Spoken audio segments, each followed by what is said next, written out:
Isang mapagpalang araw sa inyo, mga mahal kong kasama, sa bawat kwento. Narito na naman ang inyong lingkod, handang magbukas ng isang bagong aklat ng buhay, isang salaysay na susubok sa ating mga puso. Sabi nila, ang halaga ng isang tao ay nasusukat sa yaman o sa taas ng pinag-aralan. Pero paano kung ang pinakamahalagang kaalaman ay natatago sa isang pusong mapagkumbaba at sa mga kamay na sanay sa pagod? Halina't pakinggan natin ang kwento ni Hiraya, isang kwentong magpapatunay na ang tunay na talino ay hindi laging nakasulat sa diploma. Isang malakas na boses ang bumasag sa katahimikan ng malawak at makintab na pasilyo ng ika-4 na palapag ng Agila Teknolohiya Corporation. I don't care about your excuses. That deadline is non-negotiable. Buhay ng kumpanyang ito ang nakasalalay sa kontratang yan. Napahinto sa pagmap ng sahig si Hiraya Soliman.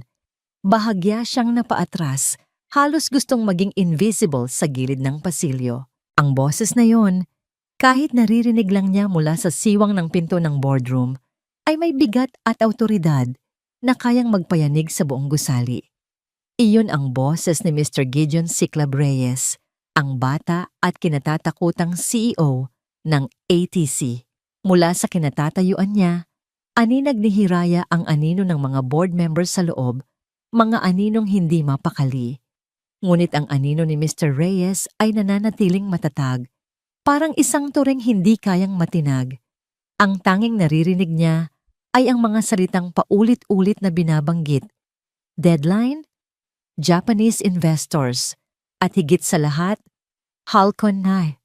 Ang Halcon 1, ang pinakabago at pinakamalaking makina na idinisenyo ng ang proyektong mag-aangat o magbabagsak sa buong kumpanya. At si Hiraya, isang hamak na janitress, ay mas maraming alam tungkol dito kaysa sa inaakala ng lahat.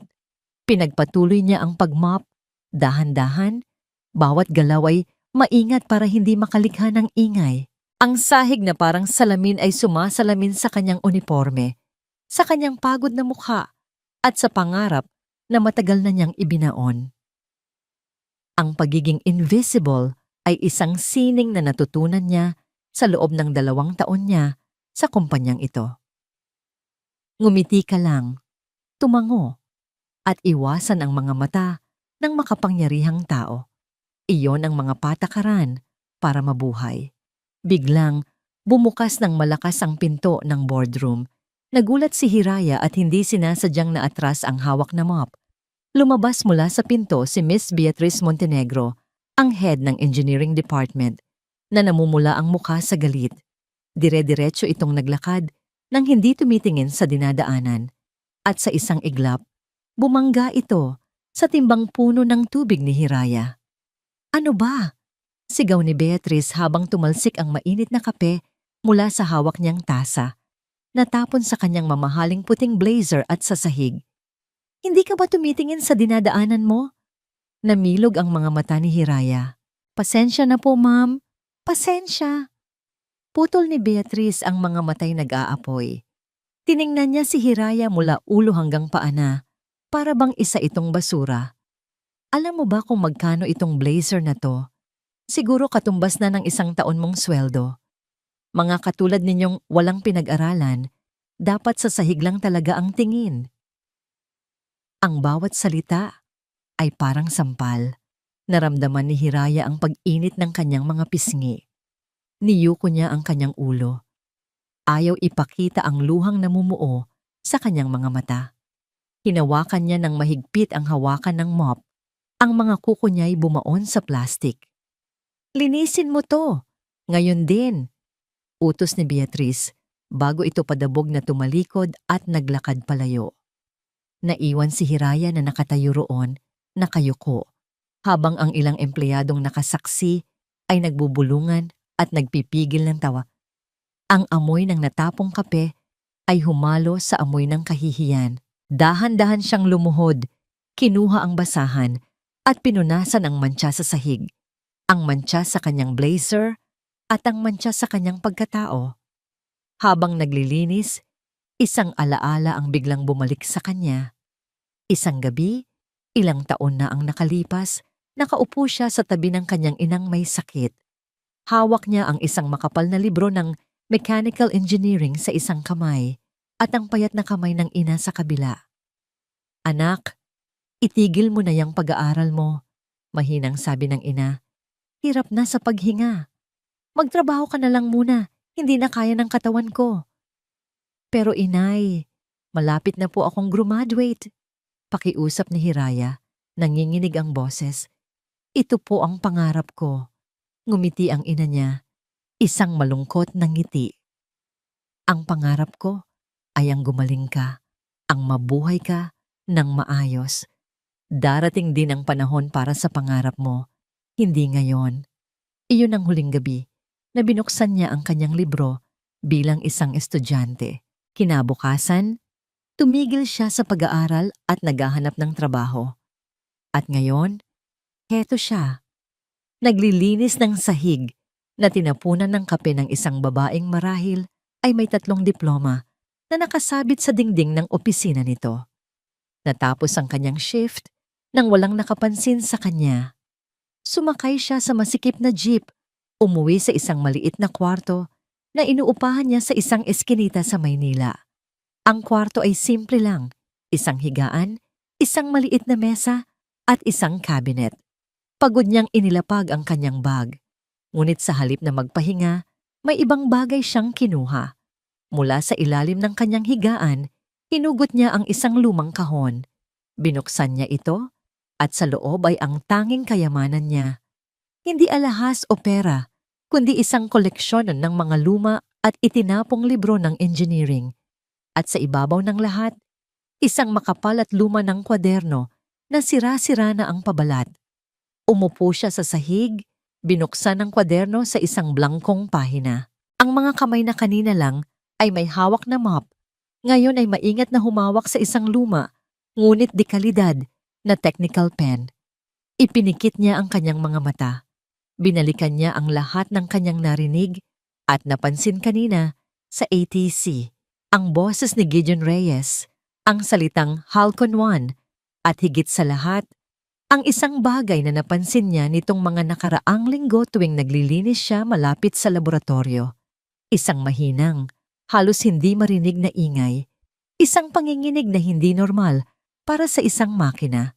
Dito, sa katahimikan ng kanyang kwarto, hindi na siya si Hiraya, ang janitress. Siya si Hiraya, ang inhinyero. Ang kanyang isip ay naglakbay sa mga diagram, sa mga formula, sa mga posibleng sanhi ng stress sa metal. Kinuha niya ang kanyang panulat at nagsimulang magsulat. Ang kanyang sulat ay malinis at teknikal. Nagdrawing siya ng mga sketch ng gear at piston mula sa kanyang memorya. Naglista siya ng mga teorya. At sa dulo ng pahina, isinulat niya ang kanyang konklusyon. Para sa araw na yon, ang kanyang mga salita ay puno ng katiyakan na hindi niya kayang ipakita sa harap ng ibang tao. May kakaibang panginginig ang makina. Hindi ito normal. Nakatayo si Gideon Ciclab Reyes sa loob ng control room. Ang kanyang anyo ay kasing tigas ng bakal at kasing lamig ng salamin na nakapalibot sa kanya. Sa likod ng salamin, sa gitna ng isang napakalaking assembly hall, ay ang Halcon 1, isang obra maestra ng metal, mga kable at pangarap. Ang kanyang pangarap, ang legacy ng kanyang ama. Sa malaking screen sa kanyang harapan, nakadisplay ang mga mukha ng mga investor mula sa Japan. Ang kanilang mga ekspresyon ay pinaghalong pag-asa at mahigpit na pagsusuri. Ito na ang araw, ang final demonstration. "Everything is within optimal parameters, Mr. Reyes," sabi ni Beatriz Montenegro mula sa kanyang tabi. Ang boses ay puno ng kumpiyansang hindi man lang umabot sa kanyang mga mata. "Halcon 1 is ready to fly." Tumango lang si Gideon. Ang kanyang mga mata ay hindi inaalis sa mga numero at graph na mabilis na gumagalaw sa monitor. Bawat tibok ng kanyang puso ay kasabay ng ugong ng makina. 5 taon. 5 taon ng kanyang buhay ang ibinuhos niya sa proyektong ito. Hindi ito pwedeng pumalpak. Begin the final diagnostic sequence. Utos niya. Ang boses ay kalmado at kontrolado. Isang serya ng mga ilaw ang umilaw sa control panel. Ang malumanay na ugong ng Halcon 1 ay dahan-dahang lumakas. Naging isang purong tunog ng kapangyarihan. Sa loob ng ilang segundo, ang lahat ay perpekto.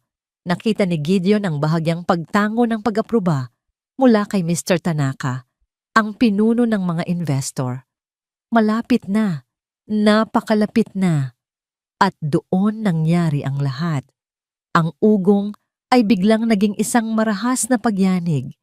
Isang nakakabinging tunog ng nagkikiskisang metal ang pumunit sa hangin, na parang isang halimaw na sumisigaw mula sa kaibuturan ng bakal. Pagkatapos, isang malakas na kalampag at katahimikan. Isang nakakabinging katahimikan.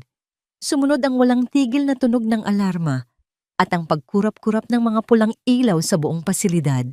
Sa screen, ang mga mukha ng mga Hapon ay napalitan ng gulat at pagkadismaya. "What's happening, Beatrice?" Tanong ni Gideon. Ang bawat salita ay mabigat. I don't know, sir." Sagot ni Beatrice. Ang kanyang kumpiyansa ay biglang naglaho. "The system just died. Get your team down there, now!" Sigaw ni Gideon. Ang lamig sa kanyang boses ay napalitan ng apoy. Nagsimula ang pinakamahabang oras sa buhay ni Gideon. 20 inhinyero, ang mga pinakamagagaling sa buong Agila teknolohiya, ay bumaba sa assembly hall. Mga laptop, tablet, at iba't ibang kagamitan ng kanilang dala. Pawis na pawis sila habang sinusubukang buksan ang mga panel, suriin ang mga kable, at basahin ang mga diagnostic. Mula sa control room, pinanood ni Gideon ang lahat. Ang kanyang mga kamay ay nakakuyom sa kanyang tagiliran. Bawat minuto na lumilipas ay parang isang martilyong pumupukpok sa kanyang dibdib. Nakikita niya ang pagkalito sa mukha ng kanyang mga tauhan. Walang nakakaalam kung ano ang nangyari. "Sir," sabi ni Beatrice na humihingal sa intercom, "mukhang system failure. Masyado nang luma ang core programming na ginamit. Kung inapprove niyo lang sana ang proposal ko para sa system upgrade." "Stop making excuses and find the problem," putol ni Gideon. Kumukulo na ang dugo. Palagi na lang ganito si Beatrice. Kapag may problema, laging may sisisihing iba. Isang pribadong tawag ang pumasok sa kanyang telepono. Si Mr. Tanaka. Huminga ng malalim si Gideon bago ito sinagot. Pilit na pinapakalma ang sarili. "Mr. Reyes," sabi ni Mr. Tanaka. Ang boses ay magalang ngunit walang bahid ng init. "This is disappointing. Mr. Tanaka, I assure you, this is just a minor setback. My team is working on it right now," sagot ni Gideon. "You have 1 hour, Mr. Reyes. 1 hour to get that machine running. Or our deal is off the table, along with our entire partnership." Click! Ibinaba ni Mr. Tanaka ang tawag. Para kay Gideon, ang tunog ng pagbaba ng telepono ay parang tunog ng isang hatol. Huminga siya ng malalim, tumalikod mula sa salamin, at sa isang iglap ng hindi mapigilang galit at frustrasyon, malakas niyang sinuntok ang pader na semento. Isang matalas na sakit ang gumapang sa kanyang mga buko, pero binaliwala niya ito. Ang sakit sa kanyang kamay ay walang-wala kumpara sa sakit ng posibleng pagkabigo na nararamdaman niya. Binuksan niya ang pinto at mabilis na bumaba patungo sa assembly hall. Ang amoy ng sunog na electronics at mainit na metal ay sumalubong sa kanya. Sinalubong siya ni Beatrice. "Sir, we've tried everything. Hindi namin ma-access ang main core. It's completely fried." "Everything? You call this everything?" Nanggagalaiting tanong ni Gideon. Tiningnan niya ang paligid, ang kanyang mga inhinyero na nakatayo lang, nagkakamot ng ulo, talunan. Mga taong may master's degree, may mga parangal, pero ngayon ay parang mga batang naliligaw. Ang pangarap niya ay nagiging isang bangungot sa harap mismo ng kanyang mga mata.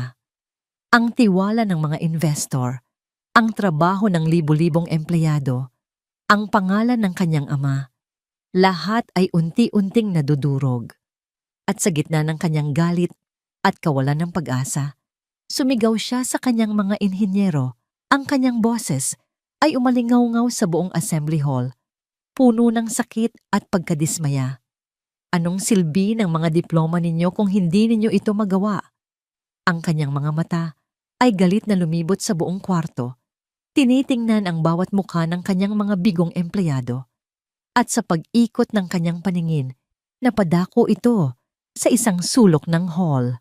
Doon, sa tabi ng isang cart ng panlinis, ay nakatayo ang isang babae na nakaunipormeng asul. Isa sa mga janitor. Hindi niya ito pinansin kanina. Ngunit ngayon, sa hindi malamang dahilan, nahagip ng kanyang paningin ang mga mata nito. Hindi ito takot o tsismis, tulad ng iba. Ang mga mata nito ay nakatutok sa Halcon 1 at sa mga matang yon, nakita ni Gideon ang isang bagay na hindi niya nakita sa kanyang mga inhinyero sa buong oras na yon. Hindi pagkalito, kundi pag-unawa. Ang sigaw ni Gideon Reyes ay bumaon sa bawat sulok ng assembly hall at higit sa lahat, sa puso ni Hiraya. Anong silbi ng mga diploma ninyo? Nakatayo siya roon, hawak ang kanyang cart na parang isang kalasag, habang ang lahat ng inhinyero ay nakayuko sa hiya. Ngunit si Hiraya, hindi hiya ang naramdaman niya, kundi isang kakaibang kirot, isang panghihinayang. Dahil sa kanyang isipan, sa kanyang lumang kwaderno, ay may sagot, isang teorya, isang kutob na halos sigurado siyang tama. Nagsimula ang isang digmaan sa loob niya. Ang isang bahagi niya, ang bahaging sanay ng maging anino, ay sumisigaw. Huwag kang makialam, Hiraya. Isa ka lang janitress. Pag-iisipan ka lang nilang baliw. Itataboy, sisantihin, manahimik ka na lang. Pero may isa pang boses sa loob niya. Isang boses na matagal nang natutulog, na ngayon ay biglang nagising. Ito ang boses ng dalagang minsay nangarap sa loob ng isang silid-aralan. Ang boses na bumubulong sa kanya gabi-gabi habang binabasa niya ang mga lumang libro. Ito na yon, Hiraya. Ito na ang pagkakataon. Kung mananahimik ako, habang buhay akong magsisisi. Tiningnan niya ang Halcon 1, ang dambuhalang makina na ngayon ay walang buhay. Pagkatapos ay tiningnan niya si Gideon Reyes. Nakita niya ang desperasyon sa mukha nito, ang aninag ng pagkatalo sa mga mata ng isang lalaking hindi sanay matalo. At sa isang iglap, ang takot ni Hiraya ay nadaig ng kanyang kaalaman. Binitiwan niya ang kanyang cart. Ang bawat hakbang niya palapit sa gitna ng hall ay parang 1 kilometro ang haba. Ang bawat tunog ng kanyang sapatos sa sahig ay umalingaw-ngaw sa nakabibinging katahimikan. Naramdaman niya ang mga matang nakatitig sa kanya, mga matang nagtataka, nangungutya. Mr. Reyes, sabi niya, ang kanyang boses ay mahina. Halos isang bulong na kinain ng lawak ng lugar. Nilingon siya ni Gideon, ang mga matay nanlilisik pa rin sa galit. What is it? Nilingon din siya ni Beatrice at isang mapanuyang ngiti ang gumuhit sa labi nito. Anong ginagawa mo dito? Bumalik ka sa paglilinis. This is not your place. Humigpit ang pagkuyom ng mga palad ni Hiraya. Pasensya na po. Pero, sa tingin ko po alam ko kung ano ang problema. Isang malakas na halakhak ang kumawala kay Beatrice. Ano? Ikaw? Alam mo ang problema? Tumingin siya sa paligid, sa ibang mga inhinyero. Narinig niyo yon? Ang janitress daw, alam niya ang problema na hindi natin malutas. Nagtawanan ng ilan. Ang iba'y umiling na lang na para bang isang malaking biro ang lahat. Ang mukha ni Hiraya ay namula sa hiya, pero hindi siya umatras. Tumingin siya ng diretso kay Gideon. Please, sir. Pakiusap niya. Bigyan niyo po ako ng 1 minuto. Tinitigan siya ni Gideon, isang mahabang, masusing pagtitig.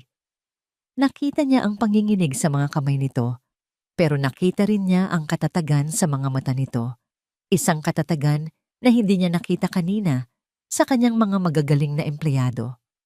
Wala ng oras, wala ng pag-asa. Ano pa ba ang mawawala sa kanya? Hayaan niyo siya, sabi ni Gideon. Ang kanyang boses ay pagod at walang emosyon. Natigilan si Beatrice. But sir, I said, let her. Ulit ni Gideon. Mas may diin ngayon. Tumahimik ang lahat. Ang mga inhinyero ay nagbigay daan. Nagbubulungan habang dumadaan si Hiraya, ang babaeng tagalinis, patungo sa puso ng pinakamodernong teknolohiya ng bansa. Hindi niya pinansin ang mga laptop o ang mga komplikadong diagnostic tool na nakakalat sa sahig. Sa halip, lumuhod siya sa tabi ng isang access panel sa ibabang bahagi ng makina, sa mismong lugar kung saan niya narinig ang kakaibang panginginig. Ilang linggo na ang nakalipas. Ipinikit niya ang kanyang mga mata. Inilapat niya ang kanyang palad sa malamig na metal. Ang lahat ng ingay sa paligid ay naglaho. Ang tanging nariraman niya ay ang makina. Hinanap niya ang alaala ng tunog, ang vibration na naitala niya sa kanyang kwaderno. Pagkatapos, idinilat niya ang kanyang mga mata. Pakibukas po nito, sabi niya sa isang inhinyero na nakatayo malapit sa kanya. Tinuturo ang panel. Nag-aalangang sumunod ang inhinyero. Tumingin muna kay Gideon na tumangulang. Nang mabuksan ang panel, isang masalimuot na network ng mga kable at circuit board ang tumambad sa kanila. Hindi muling nagsalita si Hiraya. Maingat niyang ipinasok ang kanyang kamay.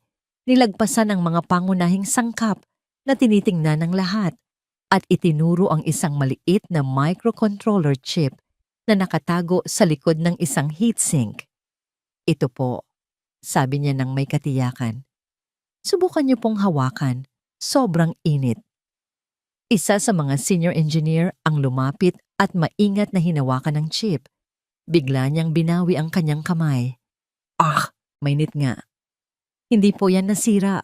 Paliwanag ni Hiraya. Nag-overheat lang po dahil sa friction. Ang katabi po niyang servo gear ay na-misalign ng bahagya. Hindi po ito makikita sa digital diagnostics kasi mechanical po ang problema, hindi software. Ang panginginig na narinig ko dati, iyon po ang sintomas. Kailangan lang pong i-adjust ang gear pabalik sa tamang alignment ng 2 millimeters. Nakatulala ang lahat. Ang solusyon ay ganoon kasimple. Isang bagay na hindi nila naisip dahil lahat sila ay nakatuon sa paghahanap ng isang malaking digital na pagkakamali. Gawin ninyo, utos ni Gideon sa senior engineer. Ang boses ay naglalaman ng bagong pag-asa. Mabilis na kinuha ng inhinyero ang kanyang gamit at maingat na inadjust ang gear. Isang maliit na click ang naririnig. Okay na sir, sabi ng inhinyero. Hindi makapaniwala. Subukan na nating i-restart. Bumalik ang lahat sa control room. Bawat paghinga ay pinigil. Sa isang pindot ni Gideon sa restart button, ang mga pulang ilaw ng alarma ay namatay. Isang sandali ng katahimikan. At pagkatapos, ang malumanay na ugong ng Halcon 1 ay muling napuno sa hall. Stable, perpekto, walang panginginig. Isang malakas na palakpakan at sigawan ng saya ang umalingaw-ngaw mula sa mga inhinyero. Si Beatrice ay nakatayo lang. Ang kanyang bibig ay bahagyang nakabukas sa pagkabigla at kahihiyan. Ngunit si Gideon ay hindi nakisaya. Ang kanyang mga mata ay nakahiraya pa rin na ngayon ay dahan-dahang tumatayo. Handa nang bumalik sa kanyang cart. Handa nang maging invisible muli. Bumaba si Gideon mula sa control room at naglakad ng diretso patungo sa kanya. Nilagpasan ng kanyang mga nagbubunying empleyado. Tumigil siya sa harap ni Hiraya at sa unang pagkakataon, tiningnan niya ito hindi bilang isang uniforme, hindi bilang isang anino, kundi bilang isang tao. Isang enigma. Nawala ang galit sa kanyang mukha. Napalitan ito ng purong pagkamangha at hindi maipaliwanag na kuryosidad. Ang buong mundo nila ay tila huminto. Sino ka? Tanong niya. Ang boses ay mahina at puno ng pagtataka. Nakatayo si Gideon sa likod ng kanyang malaking mesa na gawa sa mahogany. Ang mga kamay ay nasa bulsa habang pinagmamasdan ang nagliliwanag na siyudad ng Maynila mula sa kanyang floor-to-ceiling na bintana. Ang Halcon 1 ay ligtas na. Ang kontrata sa mga Hapon ay nailigtas. Ang kumpanya ay nakahinga ng maluwag. Dapat sana ay masaya siya. Dapat sana ay nagdiriwang siya. Pero hindi. Isang tanong lang ang paulit-ulit na umiikot sa kanyang isipan. Mas komplikado pa sa kahit anong engineering problem na hinarap niya. Sino ka? Ang babae. Ang janitress. Hiraya Soliman. Nalaman niya ang pangalan mula sa HR department kanina. Isang pangalang kasing simple at kasing ordinaryo ng kanyang uniforme. Ngunit ang ginawa nito kanina ay hindi ordinaryo. Pambihira. Halos imposible. Pinag-aralan niya ang file nito sa kanyang computer. High school graduate, 2 taon sa kumpanya. Walang kahit anong kapansin-pansin sa kanyang record. Paano? Paanong nakita ng isang high school graduate ang hindi nakita ng 20 inhinyerong may master's degree? Isang katok sa pinto ang pumutol sa kanyang malalim na pag-iisip. Come in. Dahan-dahang bumukas ang pinto. Pumasok si Hiraya at tila ba ang lahat ng tapang at kumpiyansa na ipinakita niya kanina sa assembly hall ay naglaho na. Nakayuko siya. Ang mga kamay ay magkadikit sa kanyang harapan at para siyang isang batang napagalitan na ipinatawag sa opisina ng prinsipal. Ang lawak at karangyaan ng opisina ni Gideon, ang mga painting sa dingding, ang makapal na carpet, ang tanawin ng buong syudad ay tila lalong nagpaliit sa kanya. Mrs. Soliman, sabi ni Gideon, sinubukan niyang gawing magaan ang kanyang boses, ngunit lumabas pa rin itong formal at may autoridad. Please have a seat. Umupo si Hiraya sa gilid ng isang mamahaling silyang katad sa harap ng kanyang mesa. Halos hindi ito umabot sa dulo. Nakatahimik sila ng ilang sandali. Pinagmasdan siya ni Gideon. Nakita niya ang pagod sa mga mata nito, ang kalyo sa mga kamay. Mga kamay na marunong magkumpuni ng isang multibilyong pisong makina. Ang lahat tungkol sa kanya ay isang kontradiksyon. Gusto kong magpasalamat sa ginawa mo kanina. Simula ni Gideon, you saved the company. You saved me. Titrabaho ko lang po na siguraduhing maayos ang lahat, sir. Mahinang sagot ni Hiraya. Ang tingin ay nasa sahig pa rin. Hindi, mariing sabi ni Gideon. Ang trabaho mo ay maglinis ng sahig. Ang ginawa mo kanina ay ibang klase. Saan mo natutunan ang lahat ng yon? Nakita ni Gideon ang pag-aalangan sa mukha ni Hiraya. Tila may isang sikretong ayaw nitong ipaalam. At bigla niyang naalala. Ang kwaderno, sabi niya. Nakita ko kanina sa cart mo. Isang lumang kwaderno. Tila nagulat si Hiraya na napansin niya yon. Mas sumigpit ang hawak niya sa kanyang mga kamay. Pwede ko bang makita?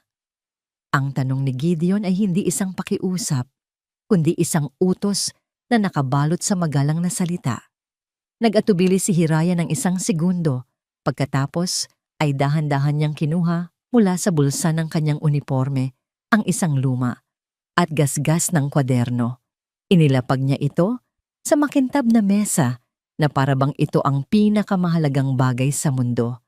Kinuha ito ni Gideon. Ang pabalat ay malambot na sa kalumaan. Ngunit nang buksan niya ito, ang kanyang pagtataka ay napalitan ng purong pagkamangha.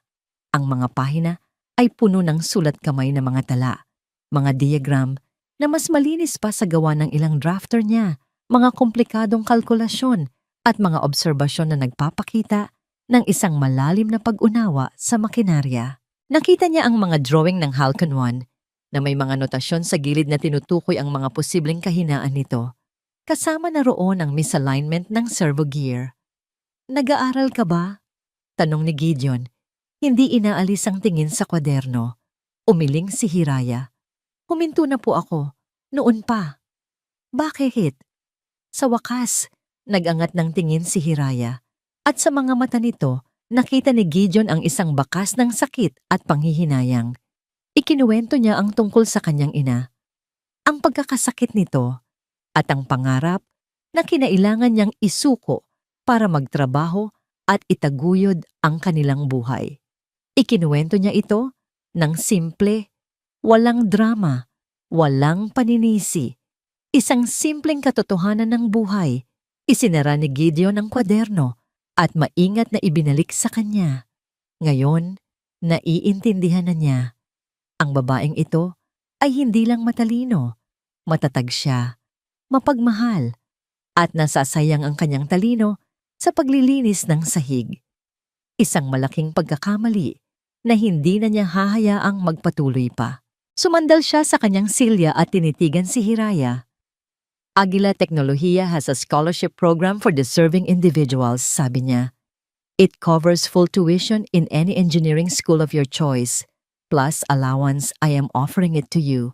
Nakatitig lang si Hiraya sa kanya na para bang hindi nito naintindihan ang kanyang sinabi. Pagkatapos, dahan-dahan, nagsimulang mamuo ang mga luha sa kanyang mga mata. Hindi siya humikbi, pero isa-isang tumulo ang mga luha sa kanyang pisngi.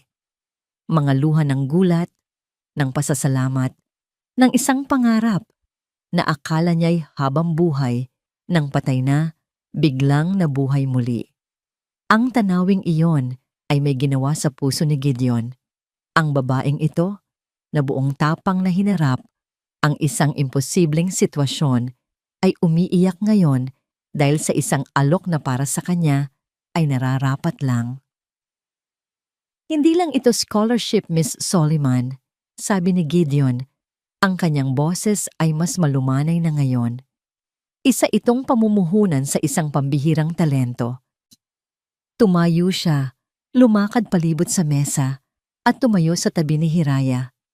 Sa isang iglap, isang kilos na hindi niya inaasahan mula sa sarili, itinaas niya ang kanyang kamay. Gamit ang kanyang hinlalaki, dahan-dahan niyang pinunasan ang isang luhang gumugulong sa pisngi nito. Kinabukasan, pumasok si Hiraya sa Aguila Tecnología Corporation hindi bilang isang janitress, kundi bilang isang special engineering trainee. Ipinagpalit niya ang kanyang asul na uniforme sa isang simpleng blusa at itim na slacks na hiniram pa niya sa kanyang kaibigang si Diwa. Sa kanyang kamay, dala niya ang kanyang lumang kwaderno at isang bagong notebook na bigay ng kumpanya. Pakiramdam niya ay isa siyang impostor. Ang balita tungkol sa kanya ay kumalat na parang apoy. Habang naglalakad siya sa pasilyo patungo sa engineering department, ramdam niya ang mga matang nakasunod sa kanya. May mga ngumingiti, bumabati, at halatang humahanga sa kanyang kwento. Ngunit mas marami ang mga matang mapanuri, ang mga bulungang humihinto kapag siya'y napapadaan. Ang babaeng tagalinis na naging paborito ng CEO. Iyon ang naririnig niyang tsismis. Pagpasok niya sa opisina ng mga inhinyero, isang pader ng katahimikan ang sumalubong sa kanya. Lahat ay abala sa kani-kanilang mga computer, ngunit ramdam niya ang pagbabago sa hangin. Good morning, Miss Soliman. Bati ni Beatriz Montenegro mula sa kanyang opisina na may salaming pader. Ang ngiti nito ay kasing tamis ng lason. Welcome to the team. Good morning po, Ma'am Beatriz, sagot ni Hiraya, bahagyang yumuko. I have the perfect first day task for you, sabi ni Beatriz. Lumabas ito ng opisina at iniabot sa kanya ang isang makapal na folder. I-archive mo ang lahat ng lumang blueprints ng Halcon series from 1 to 5. Nasa bodega sa ibaba. Make sure you do it alphabetically and by date. Ayokong magkamali. Iyon ay isang trabahong hindi nangangailangan ng utak, kundi ng pasensya at tiyaga. Isang trabahong para sa isang clerk, hindi para sa isang engineering trainee. Naintindihan agad ni Hiraya. Ito ang paraan ni Beatriz para ipaalala sa kanya kung saan siya nanggaling.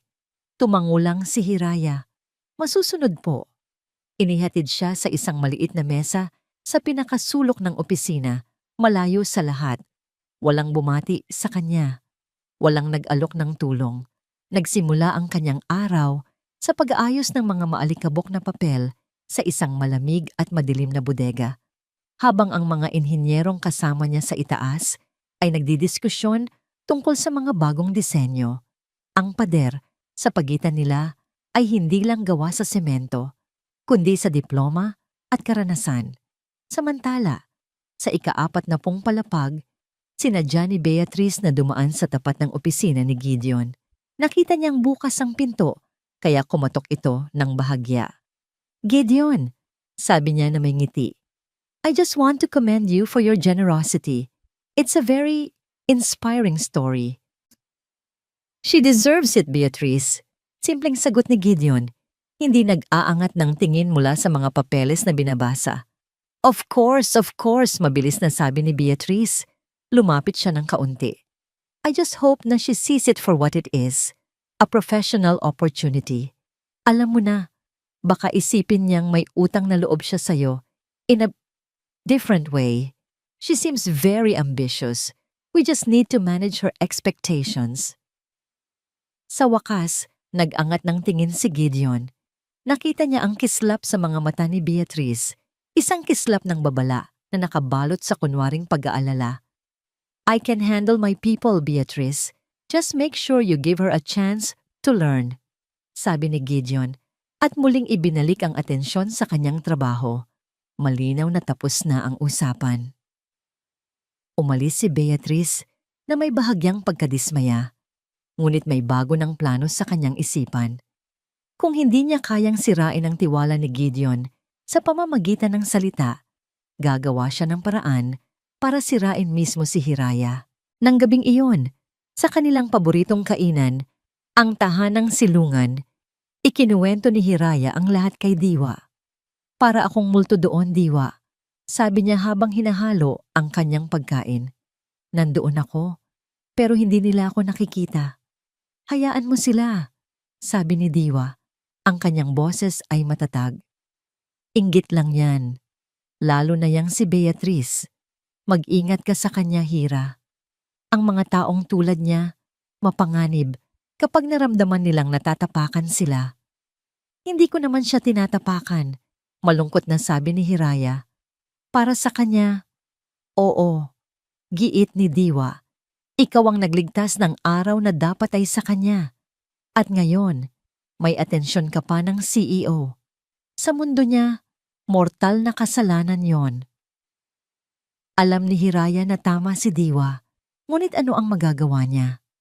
Makalipas ang ilang araw, habang pauwi na si Beatrice, ipinarada niya ang kanyang sasakyan sa isang madilim na bahagi ng parking lot. May isang lalaking nakasandal sa pader ang lumapit sa bintana ng kanyang kotse. Ibinaba niya ito ng bahagya. "Nakuha mo na?"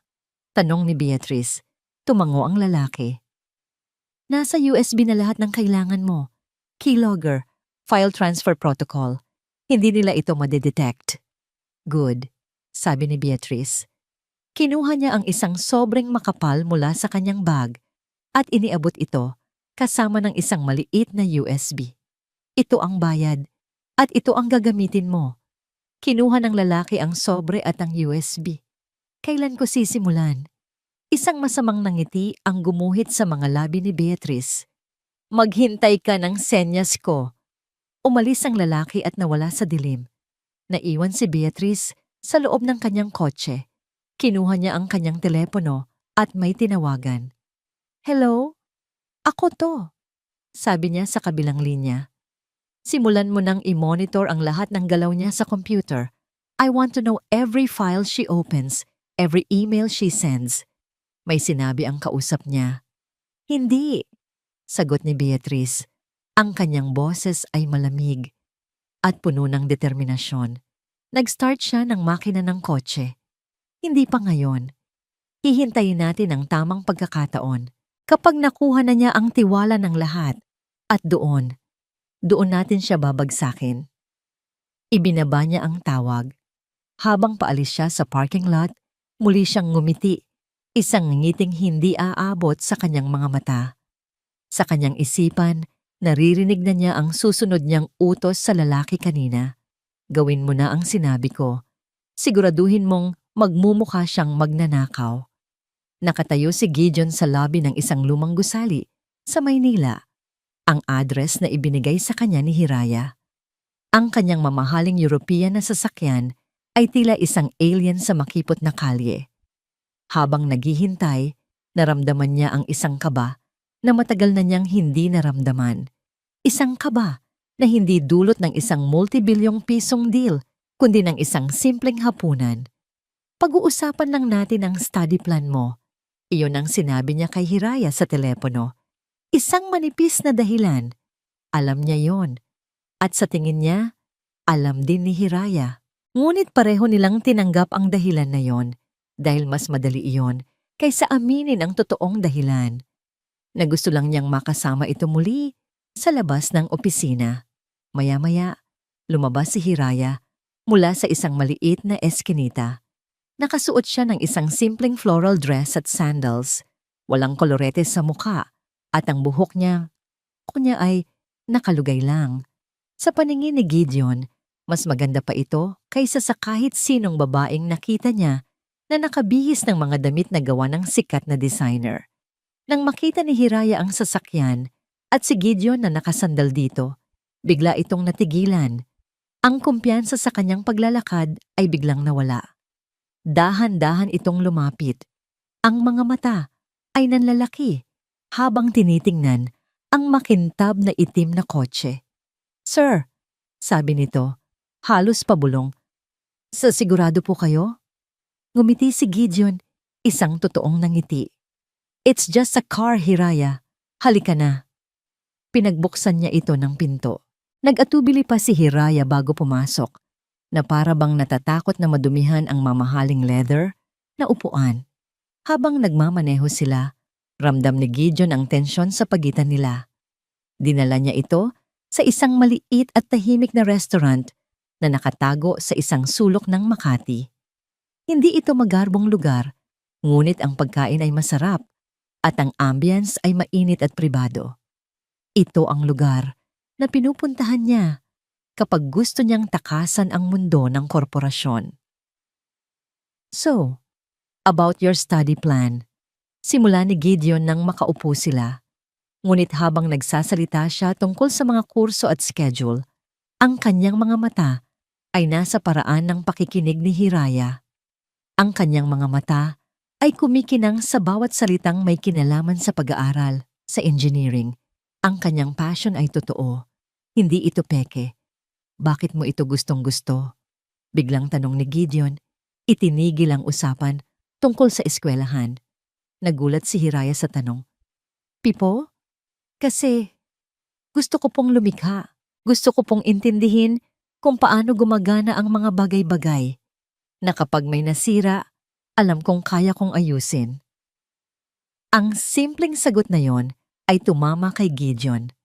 Kapag may nasira, alam kong kaya kong ayusin.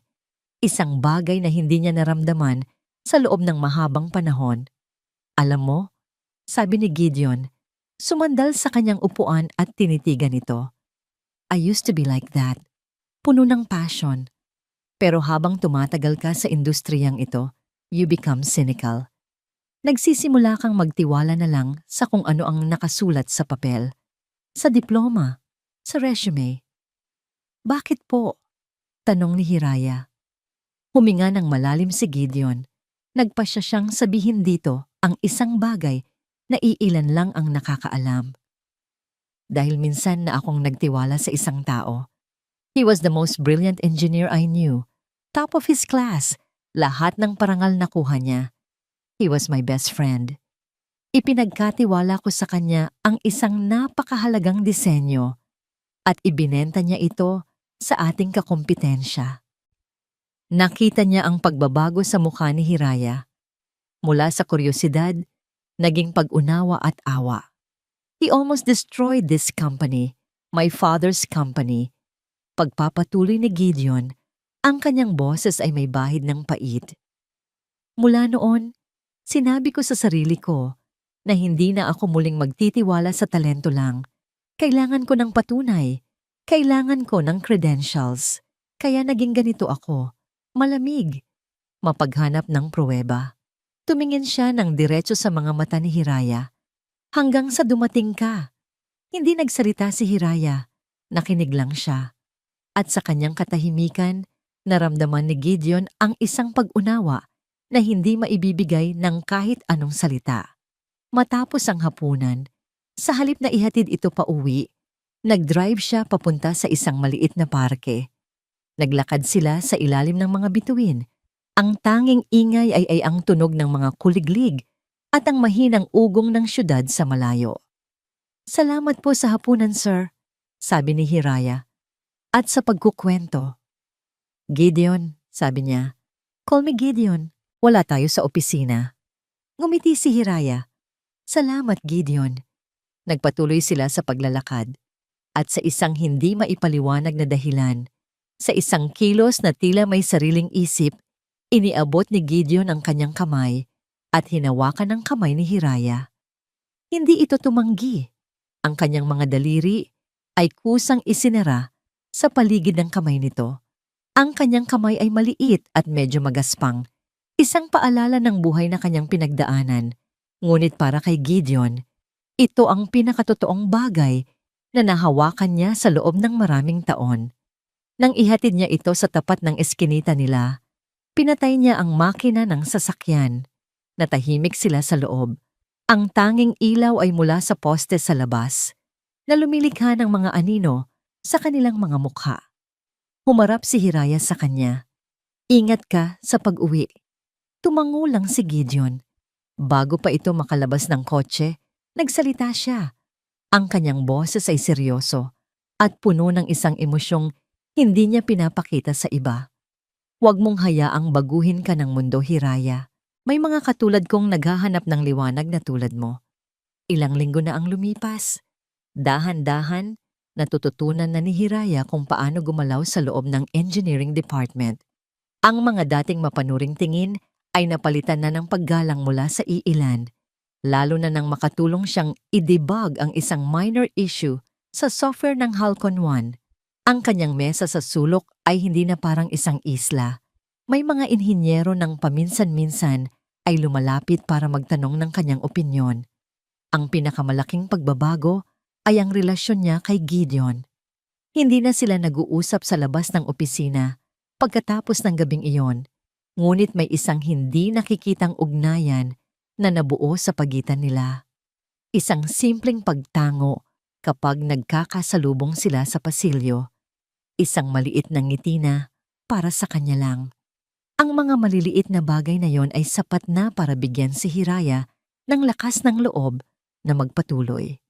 Pakiramdam niya, sa wakas ay natagpuan na niya ang kanyang lugar. Isang hapon, abala si Hiraya sa pag-aaral ng mga technical manual nang biglang lumapit si Beatrice sa kanyang mesa. Ang mukha nito ay puno ng pagkabalisa. "Hiraya, thank God you're here," sabi ni Beatrice. Ang kanyang boses ay tila nagmamadali. "My computer is acting up. Ayaw mag-send ng email. Pero kailangan kong isend itong report na to sa board in 5 minutes. Pwede bang makigamit ng computer mo? Saglit lang talaga." Nagulat si Hiraya. Ito ang unang beses na kinausap siya ni Beatrice nang hindi masungit. Sa kagustuhang patunayan na siya ay parte ng team, mabilis siyang tumayo. "Sige po, ma'am. Walang problema." Umupo si Beatrice sa silya ni Hiraya at mabilis na isinaksak ang isang USB sa port. "Nandito na yung file. Ia-attach ko lang." Binuksan niya ang email client, nag-type ng mabilis, at nag-attach ng file. Habang ginagawa ito, hindi niya tinigilan sa pagkausap si Hiraya. "Grabe ang stress ngayon, no? Malapit na ang deadline para sa Halcon 2. Ikaw? Ano na ang pinag-aaralan mo? I-share ko sa'yo yung mga preliminary design concepts mamaya kung gusto mo." Natuwa si Hiraya sa alok ni Beatrice. "Talaga po, ma'am?"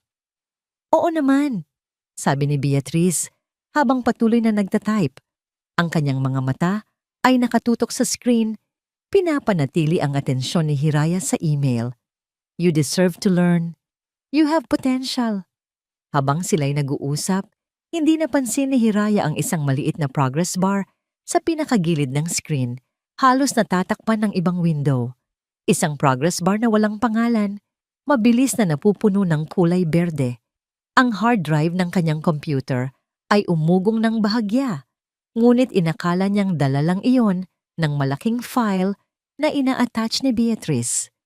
Ayan! Sent! Masayang sabi ni Beatrice. Mabilis niyang tinanggal ang USB. Salamat talaga, Hiraya. You're a lifesaver. Ngumiti ito, isang nangiting tila totoo, bago bumalik sa sarili nitong opisina. Nakahinga ng maluwag si Hiraya. Pakiramdam niya, baka nga nagbabago na si Beatrice. Baka sa wakas ay natanggap na siya nito. Ngunit ang pakiramdam ng tagumpay ay hindi nagtagal. Wala pang 10 minuto ang lumipas. Biglang bumukas ng malakas ang pinto ng kanilang opisina. Pumasok ang 2 unipormadong security guard kasama ang head ng IT department, si Mr. Chavez. Ang kanilang mga muka ay seryosong-seryoso. Ang lahat ng ingay sa opisina ay biglang huminto. Good afternoon, sabi ni Mr. Chavez. Ang kanyang boses ay malamig at opisyal. We received an anonymous tip about a security breach in this department. We need to conduct an immediate inspection. Nagkatinginan ang lahat. Ang mga guard ay naglakad sa pagitan ng mga cubicle. Ang kanilang presensya ay nagdulot ng tensyon sa hangin. At pagkatapos, lahat sila ay huminto. Sa harap ng mesa ni Hiraya. Miss Hiraya Soliman, tanong ni Mr. Chavez. Tumayo si Hiraya, nanginginig ang mga tuhod. Pipo? We need to inspect your computer, sabi ni Mr. Chavez. Hindi ito isang pakiusap. Nagsimulang bumilis ang tibok ng puso ni Hiraya. Bakit po? Wala po akong ginagawang masama. Hindi sumagot si Mr. Chavez. Umupo ito sa silya ni Hiraya at nagsimulang mag-type. Ang mga guard ay nakatayo sa magkabilang gilid niya na para bang isa siyang mapanganib na kriminal. Ang lahat ng kanyang mga kasamahan ay nakatayo na, nanonood, nagbubulungan. Sa screen, nakita ni Hiraya ang mga folder na binubuksan ni Mr. Chavez hanggang sa binuksan nito ang isang folder na hindi niya kailanman nakita dati. Isang folder na may pangalang Project Halcon 2. Nanlamig ang buong katawan ni Hiraya. Hindi po sa akin yan, sabi niya. Ang boses ay nanginginig. Binuksan ni Mr. Chavez ang folder. Sa loob, naroon ang lahat. Ang mga classified blueprints, ang mga data ng research, ang pinakatatagong sekreto ng susunod na malaking proyekto ng ahila teknolohiya. Isang malakas na gasp ang narinig mula sa mga nanonood. Oh my God! Sabi ni Beatrice mula sa kanyang pinto. Ang kamay ay nakatakip sa bibig sa kunwaring pagkagulat. Hiraya, bakit mo ginawa ito? Tumingin si Hiraya kay Beatrice, pagkatapos ay sa screen at pabalik ulit. Ang lahat ay biglang naging malinaw. Ang biglaang pagiging mabait. Ang sirang computer. Ang USB. Isang bitag. Hindi ako, sigaw ni Hiraya. Ang kanyang boses ay basag. Hindi ko alam kung paano napunta yan dyan. Si Ma'am Beatrice po ang gumamit ng computer ko kanina.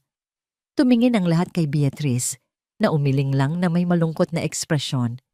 Hiraya, I know you're scared. Pero huwag ka namang manisi ng iba. I only sent a report. Totoo po. Pakiusap ni Hiraya. Tumingin siya kay Mr. Chavez. Please, maniwala po kayo sa akin. Bago pa makasagot si Mr. Chavez, bumukas muli ang pinto ng opisina. Pumasok si Gideon Reyes. Ang kanyang muka ay walang ekspresyon, ngunit ang kanyang mga mata ay madilim at puno ng isang bagay na mas masakit pa sa galit. Tumingin siya sa screen ng computer sa mga file ng Halcon 2. Pagkatapos, dahan-dahan niyang ibinaling ang kanyang tingin kay Hiraya. Ang mga mata niya ay malamig na parang yelo. At sa mga matang yon, nakita ni Hiraya ang 2 bagay na dumurog sa kanyang puso. Pagkabigo at ang multo ng isang lumang pagkakanulo. Ang conference room ay malamig at walang buhay. Sa labas, ang araw ay maliwanag, ngunit sa loob ng kwartong iyon, tila ba may isang aninong bumalot sa lahat. Nakaupo si Hiraya sa isang dulo ng mahabang mesa. Sa tabi niya ay si Mr. Chavez mula sa IT. Sa kabilang dulo, nakatayo si Gideon. Ang kanyang mukha ay parang isang maskarang hindi mabasa. Si Beatrice ay nakatayo sa gilid. Ang kanyang anyo ay puno ng kunwaring pag-aalala. Hindi po talaga ako, Sir Gideon, sabi ni Hiraya. Ang boses niya ay nanginginig, ngunit may pilit na katatagan. Ang mga luha ay nagbabadyang tumulo mula sa kanyang mga mata, ngunit pinipigilan niya ito. Ginamit po ni Ma'am Beatrice ang computer ko. Isinaksak niya ang USB niya. Pagkatapos noon, nangyari na po ito. Tumingin si Gideon kay Beatrice. Gideon, I swear, sabi ni Beatrice. Ang kanyang boses ay puno ng sinseridad. Hinawakan niya ang kanyang dibdib. I only sent a report. Alam nating lahat kung gaano kahalaga sa akin ang kumpanyang ito. Why would I do that? Hiraya, I know you're scared, but please, huwag kang magbintang. Ang kanyang mga salita ay malumanay. Ngunit para sa pandinig ni Gideon, ang bawat isa ay isang pako na lalong nagbaon kay Hiraya sa hukay. May log ang system ng lahat ng file transfers, Mr. Chavez? Tanong ni Gideon. Ang tingin ay hindi pa rin inaalis kay Hiraya. Yes, sir. And the transfer log shows that the files were copied from an external drive directly onto Ms. Soliman's hard drive. Paliwanag ni Mr. Chavez. The timestamp matches the time Ms. Montenegro said she sent her email. Lahat ng ebidensya ay tumuturo sa isang direksyon. Lahat ng lohika, lahat ng katotohanan na nakasulat sa computer code. Ngunit may isang bagay sa loob ni Gideon na sumisigaw. Ang bahagi niya na nakaupo kasama ni Hiraya sa parke. Ang bahagi niya na nakakita ng pambihirang talino sa isang lumang kwaderno. Ang bahagi niya na pinunasan ang luha nito. Sumisigaw ang bahaging iyon na mali ang lahat, na imposible itong mangyari. Maniwala po kayo sa akin, Sir Gideon. Muling pakiusap ni Hiraya. Ang kanyang mga mata ay nakatitig sa kanya, puno ng desperasyon. Please. Ang mga salitang yon, ang pakiusap na yon. Bigla, ang malamig na conference room ay naglaho. Dinala siya ng kanyang alaala, pabalik sa isang gabing katulad nito. 5 taon na ang nakalipas. Nasa loob din siya ng isang kwarto, kaharap ang kanyang matalik na kaibigan, si Marco. Sa screen ng computer, naroon ang patunay, ang mga disenyo nila na ipinadala sa email address ng kanilang kalaban. Gids, maniwala ka sa akin. Hindi ako yan. Na-frame up lang ako. Pagmamakaawa ni Marco, may luha sa mga mata. Pinaniwalaan niya ito. Pinakinggan niya ang kanyang puso. At hindi ang ebidensya. Ipinagtanggol niya si Marco sa board. At makalipas ang 1 linggo, natuklasan niya ang bank statement ni Marco. Ang malaking halaga na idineposito sa account nito 1 araw pagkatapos ng security breach. Ang pagkakanulo ay doble ang sakit dahil pinili niyang maging bulag. Ang alaala ay kasing sakit at kasing linaw na parang kahapon lang nangyari.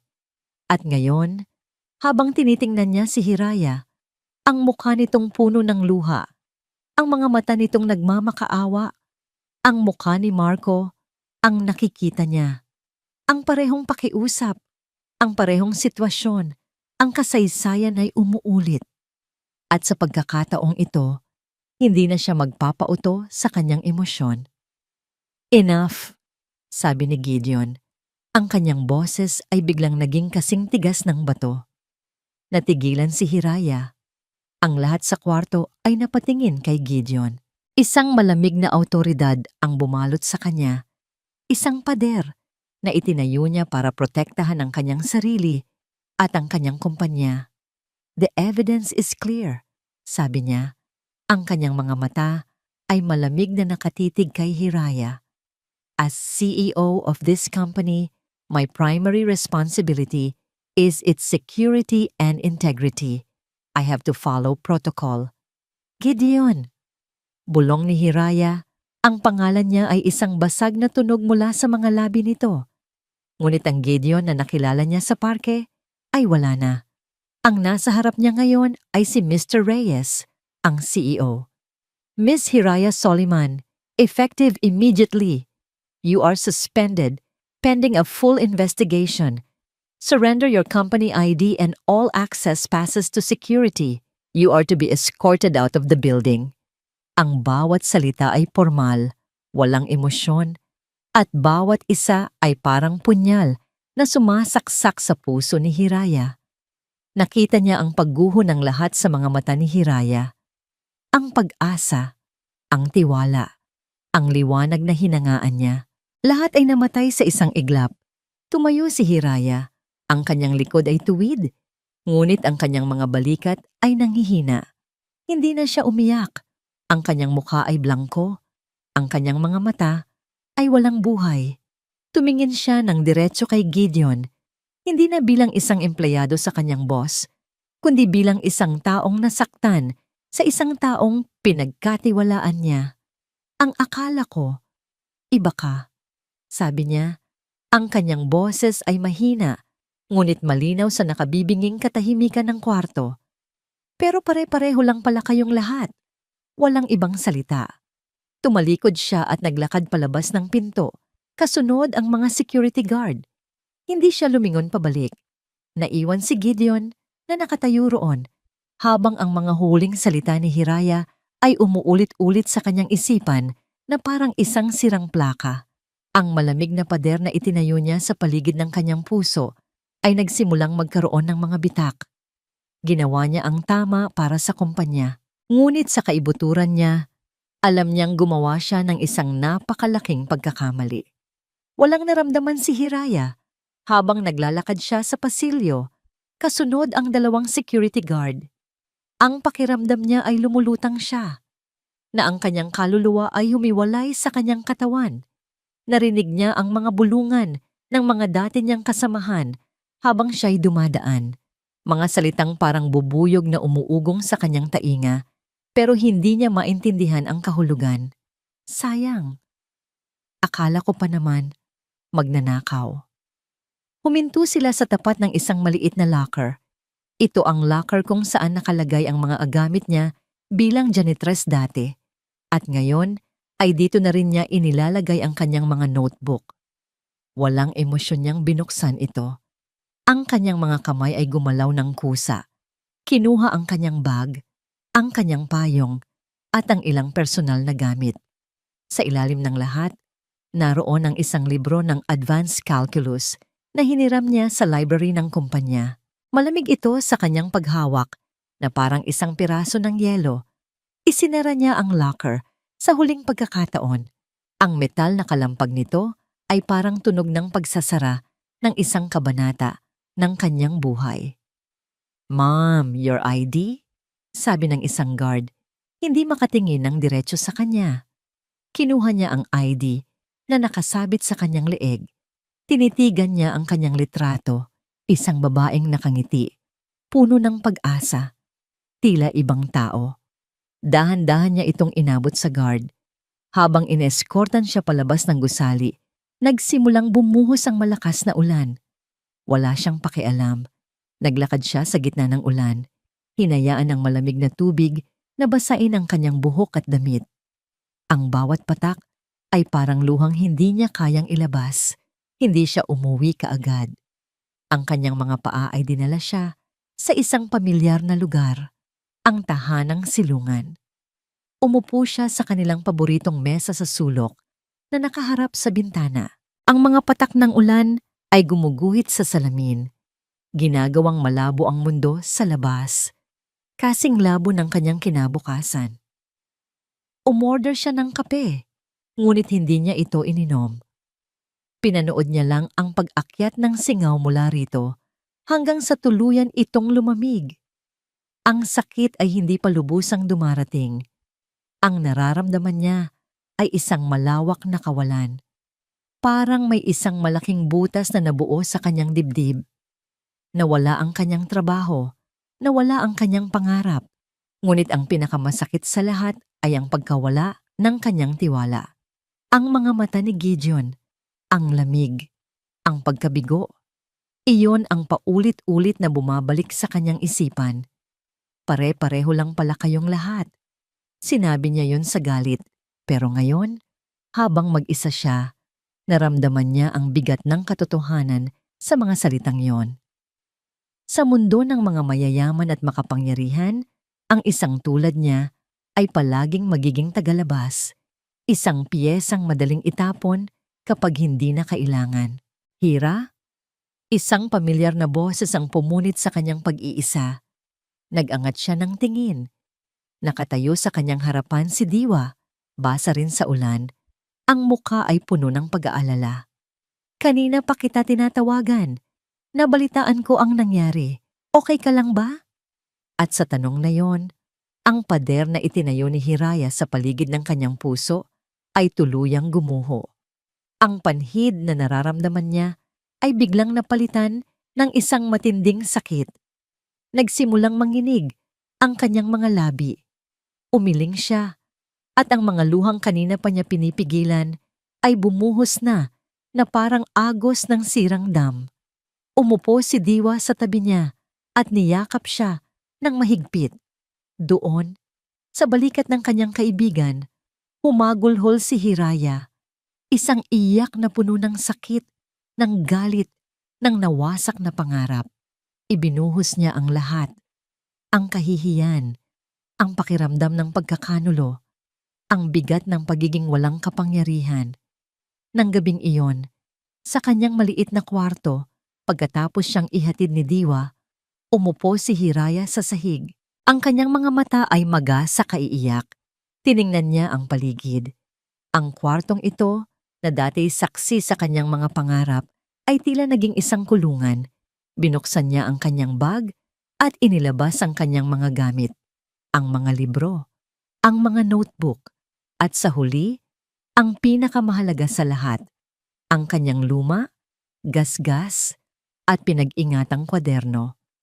Hinaplos niya ang pabalat nito. Sa loob nito ay hindi lang mga diagram at kalkulasyon. Naroon ang kanyang mga gabi ng puyat, ang kanyang mga pag-asa, ang kanyang pagkatao. Ito ang nag-iisang bagay na nagpapatunay na siya ay higit pa sa isang tagalinis. Ngunit ngayon, ano pa ang silbi nito? Dahan-dahan siyang yumuko, kinuha ang kahon na pinaglalagyan niya ng mga libro ng kanyang ina at maingat na inilagay ang kwaderno sa loob. Isinara niya ang takip. Itinulak niya ang kahon pabalik sa ilalim ng kanyang higaan, sa pinakamadilim na bahagi nito hanggang sa hindi na niya ito makita. Doon, kasama ng mga alaala ng kanyang ina, ay inilibing na rin niya ang kanyang pangarap. Samantala, sa ika-40 palapag ng Agila Teknolohiya, nakaupo si Gideon Reyes sa kanyang madilim na opisina. Ang tanging liwanag ay mula sa kanyang computer monitor. Sa screen, nakadisplay pa rin ang mga ebidensya, ang log files, ang timestamp, ang folder ng Halcon 2. Tapos na ang lahat. Nasunod na ang protocol. Ligtas na ang kumpanya. Pero bakit pakiramdam niya ay siya ang natalo? Ang mga huling salita ni Hiraya ay umuukil-kil sa kanyang isipan. Ang mga mata nitong nawalan ng buhay.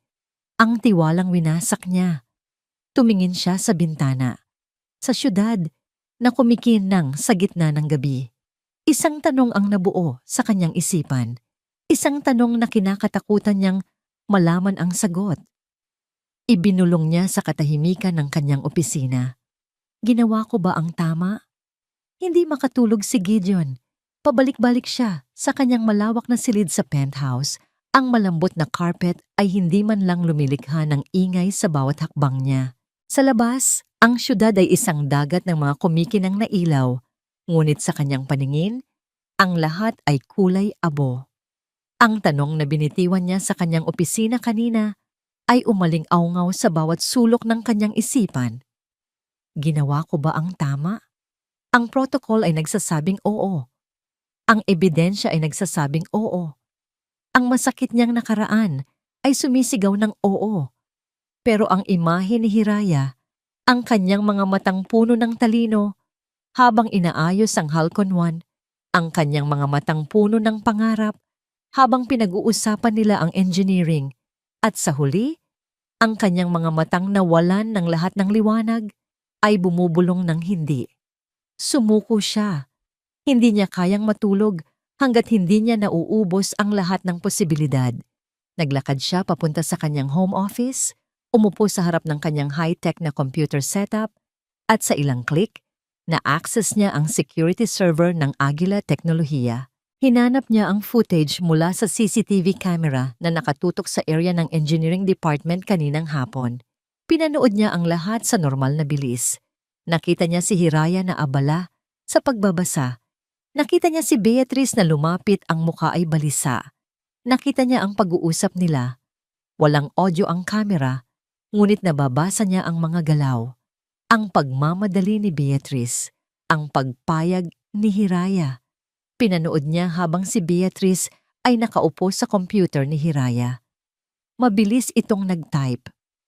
Palangiti. Palakwento. Laging hinaharap si Hiraya para makuha ang atensyon nito. Masyadong perpekto, masyadong pinaghandaan. Pinanood niya ito ng paulit-ulit. Fast forward, rewind, play, pause, paulit-ulit hanggang sa kabisado na niya ang bawat galaw. At sa ikapitong panonood niya, may isang bagay siyang napansin. Isang maliit na detalye na hindi mapapansin ng isang ordinaryong manonood. Nang sandaling tumawa si Hiraya sa isang biro ni Beatrice, bahagyang tumagilid si Beatrice sa kanyang upuan. Sa sandaling iyon, ang itim at makintab na screen ng kanyang personal na telepono na nakapatong sa mesa ay sumalamin sa liwanag mula sa computer monitor ni Hiraya. Nag-pause si Gideon. Zoom in, enhance. Ang imahe ay malabo, ngunit sapat na para makita. Sa reflection sa telepono, nakita niya ang isang bahagi ng computer screen na hindi nakikita ni Hiraya. At sa bahaging iyon, may isang maliit na bintana. Isang file transfer window, kumikilos, naglilipat ng data. Isang bintana na maingat na itinago ni Beatrice sa likod ng email client.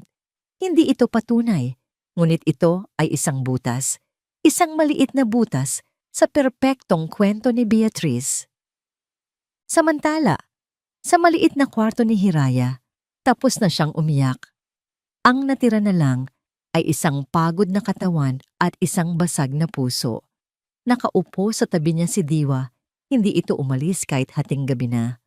Hira, isipin mong mabuti, sabi ni Diwa. Ang kanyang boses ay mahinahon. Walang-wala ka bang napansin na kakaiba noong ginamit niya ang computer mo? Kahit ano, kahit pinakamaliit na bagay. Umiling si Hiraya. Wala, Diwa. Mabilis lang yon. Nag-send lang siya ng email. Imposible, giit ni Diwa. Ang mga taong tulad niya, hindi gumagalaw ng walang bakas. Mayroon yan. Pilitin mong alalahanin. Ipinikit ni Hiraya ang kanyang mga mata. Binalikan niya ang eksena. Ang pag-type ni Beatrice, ang mga ngiti, ang usapan. At bigla, may isang bagay na pumasok sa kanyang isipan. Isang imahe na dumaan lang sa gilid ng kanyang paningin. Nang i-attach niya yung file, dahan-dahang sabi ni Hiraya, nakita ko yung pangalan ng file sa attachment window. Isang iglap lang. Hindi ko pinansin kasi akala ko report. Pero kakaiba yung pangalan. Anong pangalan? Hindi ko matandaan ng buo, sabi ni Hiraya. Kumunot ang noo sa pag-iisip. Pero parang code. May mga letra. May numero. Parang TRJ Horse V2 o isang bagay na ganoon. Akala ko project code lang nila. Natigilan si Diwa. Bilang isang taong mahilig sa computer, alam niya kung ano ang ibig sabihin noon. TRJ Horse. Parang Trojan Horse. Bumalik kay Gideon. Ang reflection sa telepono. Ang duda. Hindi na siya mapakali. Kinuha niya ang kanyang telepono. Hindi ang HR o ang IT department ang tinawagan niya, kundi isang numero na matagal na niyang hindi tinatawagan. Isang freelance cybersecurity expert na minsan na niyang tinulungan. ang pinakamagaling na ghost na kilala niya. "Leo," sabi ni Gideon nang sagutin ang tawag. "Gising ka pa ba? I need a favor. A big one. Off the books." "Para sa'yo, Boss Gideon, kahit anong oras," sagot ng boses sa kabilang linya. Mabilis na ipinaliwanag ni Gideon ang sitwasyon. "I'm sending you the complete server logs from this afternoon. I want you to bypass the initial IT report. I want you to dig deeper. I'm looking for a ghost." Ilang minuto ng katahimikan ang lumipas matapos niyang ipadala ang mga file. Ang bawat segundo ay parang isang oras. Naglakad-lakad siya, uminom ng tubig, pero ang kanyang mga mata ay hindi humihiwalay sa kanyang telepono. At sa wakas, tumunog ito. "Boss," sabi ni Leo, ang kanyang boses ay seryoso na ngayon. Hindi ito simpleng file transfer. May kasamang script yung USB na isinaksak, isang keylogger at isang remote access command. "Anong ibig sabihin niyan?" tanong ni Gideon. Humigpit ang hawak niya sa telepono. "Ang ibig sabihin niyan, boss, plinano ito. Isinaksak ang USB para i-install ang program. Pagkatapos, mula sa ibang computer, dun in-execute ang command para i-transfer yung mga files ng Halcon 2 papunta sa computer ni Hiraya. Inutusan lang mula sa malayo, kaya sa log, mukhang galing sa external drive. Pero ang totoo, galing sa network." Nanlamig ang dugo ni Gideon. Kaya mo bang i-trace kung saan nanggaling ang remote command? Isang sandali ng katahimikan habang nagtatype si Leo sa kabilang linya. Pagkatapos ay nagsalita ito, at ang mga salita niya ang tuluyang bumasag sa lahat ng kasinungalingan. "Sir, may bakas ng remote access sa computer ni Mrs. Soliman. At ang access point nagmula sa loob mismo ng opisina ni Miss Montenegro."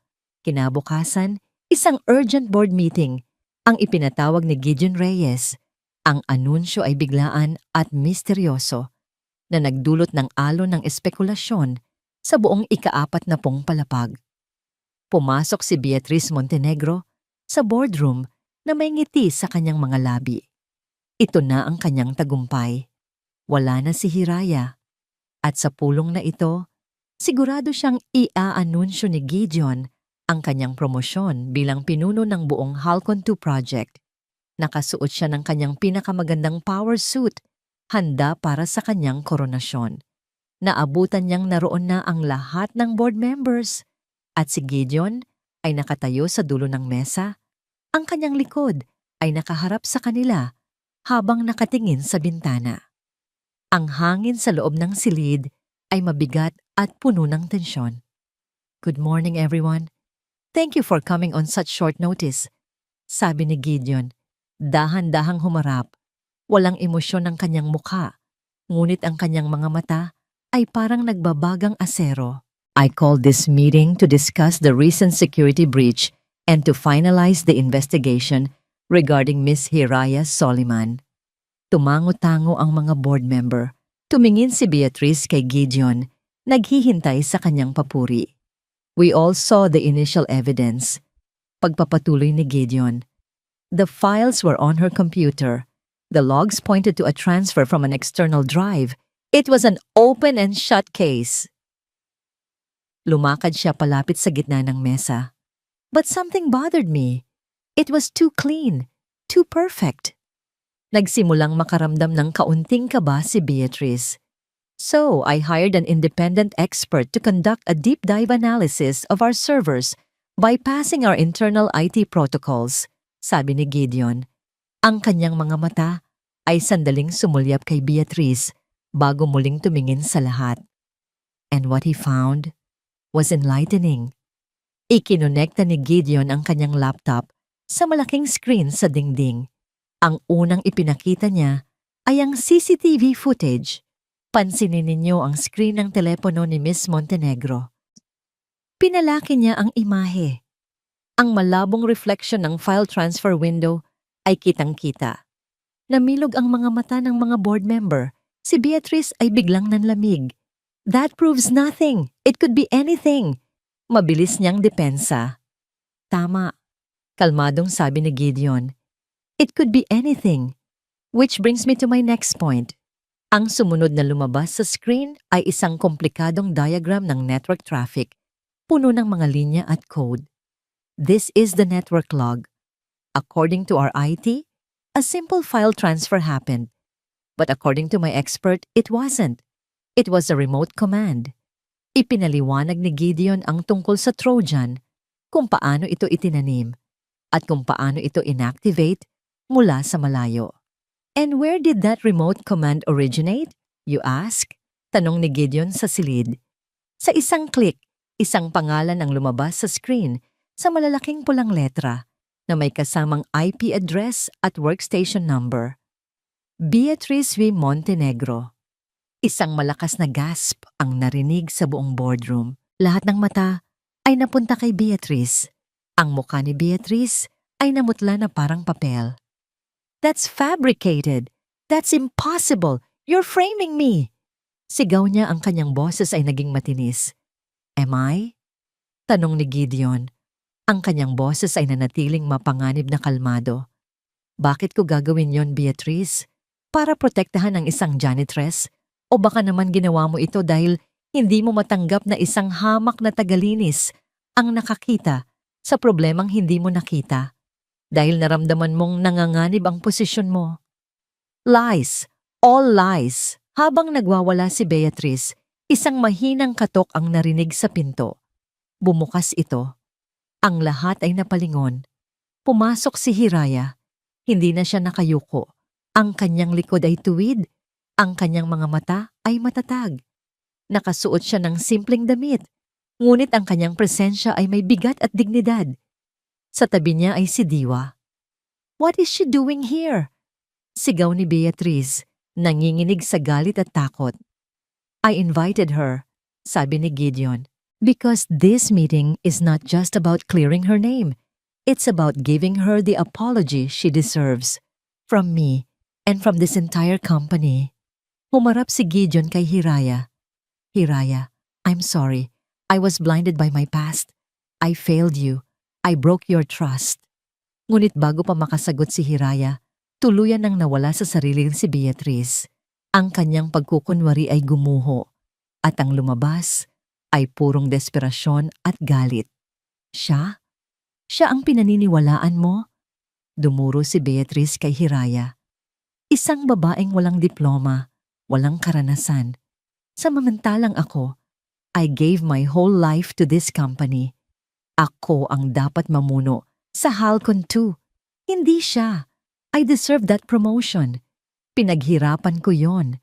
Kung hindi mo lang sana binigyan ng pansin ang pulubing yan, hindi sana ako aabot sa ganito. Ang kanyang mga salita ay isang hindi sinasadyang pag-amin. Isang pag-amin na narinig ng lahat. Katahimikan. Ang mga board member ay nakatitig sa kanya, hindi makapaniwala.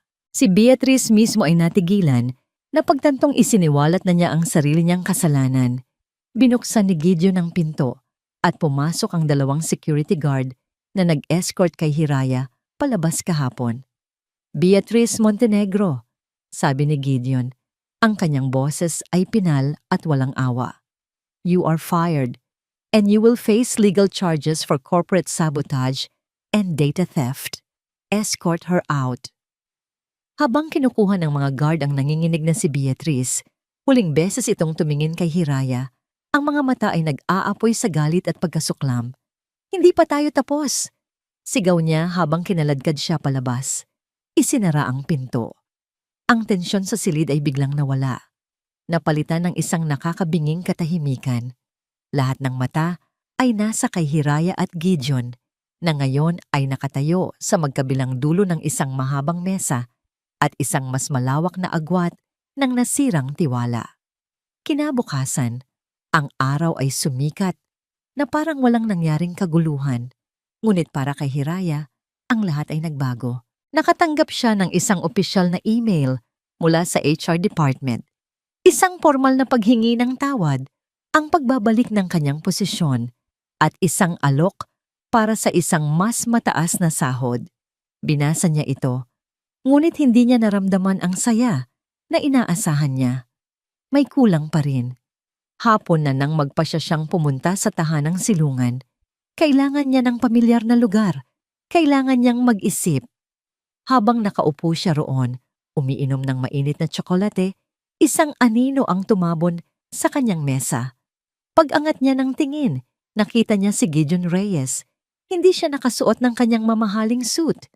Ang suot lang niya ay isang simpleng polo shirt at pantalon. Wala ang CEO. Ang nakatayo sa harap niya ay ang lalaki lang. Nag-aalangan. Tila hindi sigurado kung may karapatan ba siyang lumapit. Pwede ba akong umupo? Tanong niya. Ang boses ay mahina. Tumangulang si Hiraya. Umupo si Gideon sa silyang nasa tapat niya. Sa loob ng ilang sandali, walang nagsalita. Pinanood lang nila ang mga taong dumadaan sa labas ng bintana. Nakatanggap ako ng email mula sa inyo, sabi ni Hiraya. Binasag ang katahimikan. I know. I told them to send it. Sagot ni Gideon. Pero alam kong hindi sapat yon, kaya ako nandito. Huminga siya ng malalim. Tumingin siya ng diretso sa mga mata ni Hiraya at sa pagkakataong ito, walang pader, walang maskara. Ang nakita ni Hiraya ay purong pagsisisi at kalungkutan. Walang-wala akong excuse sa ginawa ko, Hiraya. Simula niya, the moment I chose to believe a piece of paper over you, I failed. Hindi ang nakaraan ko ang may kasalanan. Ako, ang takot ko, ang pride ko, sinaktan kita. At iyon ang bagay na pinagsisisihan ko nang higit sa kahit anong business deal na nawala sa akin. Nakinig lang si Hiraya. Ang kanyang puso ay maingat na pinakikiramdaman ang bawat salita. I don't deserve your forgiveness. Pagpapatuloy ni Gideon. Alam ko yon, but I'm still asking for it. At hindi lang yon. I'm asking for a chance. Isang pagkakataon para ipakita sa iyo na ang lalaking nakilala mo sa parke, totoo siya. At gusto niyang bumalik. Nakita ni Hiraya ang katotohanan sa kanyang mga mata. Nakita niya ang lalaking nagbahagi sa kanya ng kanyang nakaraan, ang lalaking humawak sa kanyang kamay, ang lalaking naniniwala sa liwanag na dala niya. Oo, sinaktan siya nito. Ngunit sa ilalim ng sakit, naramdaman niya ang isang bagay na mas malakas, ang pag-unawa. Naintindihan niya ang takot nito dahil siya man ay puno rin ng takot. Isang maliit na ngiti ang dahan-dahang sumilay sa mga labi ni Hiraya. Isang ngingiting nagpapagaan sa mabigat na hangin sa pagitan nila. Lahat naman tayo nagkakamali. Mahinang sabi niya. Ang mahalaga, kung paano tayo bumabangon mula doon. Sa mga salitang iyon, naramdaman ni Gideon ang pag-angat ng isang napakabigat na pasanin mula sa kanyang mga balikat. Ngumiti rin si Gideon, isang nangiting puno ng pasasalamat at ginhawa. So, does that mean... Ang ibig sabihin niyan, sabi ni Hiraya, ay bibilhin mo ako ng isa pang mainit na tsokolate at sa susunod, huwag ka nang manununtok ng pader. Tumawa si Gideon, isang tunay at malakas na tawa na matagal nang hindi naririnig mula sa kanya. Sa unang pagkakataon, sa loob ng napakatagal na panahon, naramdaman niyang gumaan ang kanyang pakiramdam. May isa pa akong alok, sabi ni Gideon. Mas seryoso na ngayon. Kinuha niya ang isang sobre mula sa kanyang bulsa at iniabot ito kay Hiraya. Ito ang parehong scholarship form na inalok niya noon. This is still yours. No strings attached. Kahit hindi ka na bumalik sa ATC, gusto kong tuparin mo ang pangarap mo. Tinitigan ni Hiraya ang sobre. Pagkatapos ay tumingin siya kay Gideon. Pero this time, dagdag ni Gideon, ang kanyang boses ay puno ng emosyon. May kasama itong isa pang alok. Maingat niyang inabot at hinawakan ang kamay ni Hiraya sa ibabaw ng mesa. Gusto kong mag-invest, hindi lang sa utak mo, kundi sa puso mo, kung papayagan mo ako. Naramdaman ni Hiraya ang init ng kamay ni Gideon. Naramdaman niya ang tibok ng puso nito sa kanyang mga daliri. At alam niya ang sagot. Makalipas ang ilang buwan, isang babae ang naglalakad sa pasilyo ng isang prestihiyosong unibersidad. Ang kanyang mga hakbang ay puno ng kumpiyansa. Dala niya ang isang bag na puno ng mga libro at isang pusong puno ng pangarap. Ito si Hiraya. Sa di kalayuan, nakasandal sa isang puno, ay isang lalaking nakangiting pinagmamasdan siya. Ito si Gideon. Hihintayin niya itong matapos sa klase at sabay silang kakain sa isang simpleng karinderyas sa labas. Magkukwentuhan tungkol sa mga formula at sa kanilang mga araw. Magkahawak kamay silang lalabas ng unibersidad, haharapin ang isang bagong simula. Ang kanilang kwento ay hindi isang fairy tale. Ito ay isang kwentong binuo mula sa mga pagkakamali, pinatibay ng pagpapatawad at pinatunayan na ang tunay na halaga at ang tunay na pag-ibig ay nakikita hindi sa kung ano ang hawak mo sa iyong kamay, kundi sa kung ano ang laman ng iyong puso. At dito nagtatapos ang kwento ni Hiraya at Gideon mula sa kaibuturan ng aking puso. Maraming salamat sa inyong walang sawang pagsama sa bawat kabanata ng kanilang paglalakbay. Habang isinusulat ko ang salaysay na ito, hindi lang simpleng kilig ang nais kong iparamdam.